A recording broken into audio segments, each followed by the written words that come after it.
good night. Today's hot news. There are one SUV driver had lost his life in a road accident in College Kediaman Tun Mustafa's Drive along the curvy highway after meeting a compact car that passing to the curve and crashed into each other.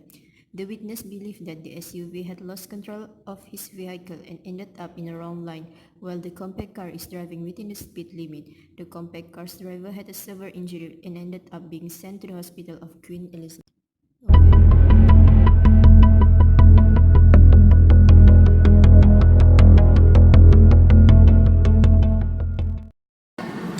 Mr. Hazim, can you explain to me about the accident occurred at the end of the day just now? When I was walking at the pedestrian walkway, I accidentally saw the SUV lost its control when coming out of the curve and ended up in the wrong lane in the path of oncoming vehicle. I saw both drivers try to brake, but negatively they had collided each other. Okay, thank you Mr. Hazim for the information. Mr. Jeremy, you as a driver of the compact car that involved in the accident with the SUV, I'm sure you're still shocked about what just happened. But I want you to give some cooperation so I can solve this case. Can you describe to me about the accident? Sorry, I was still in shock. I think during the time I was driving within the speed limit and then I saw the SUV skid out of control as it came out of the curve and came into my lane.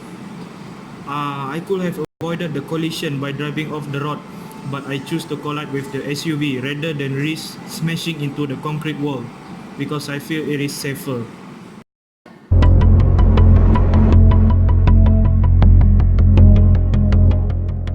The compact car's driver said that it is far more dangerous to collide with a concrete wall than with a car coming from the other direction. His statement cannot be justified as the amount of energy between the two of the car are the same, but the force between the two of the car are different. It is because when a car crashes into a wall, the force will be double. If both cars have different mass, force will also be different. It will give a severe damage to the compact cars when it crashes into the wall.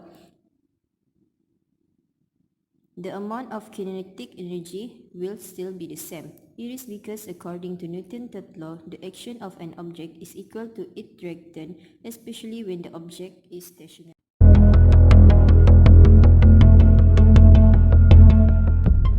The first evidence on this investigation is the yaw marks left on the curved road. This shows the driver speeding over the limit and resulting to lose control over the car and skidding to the wrong lane, which causes collision with the compact car.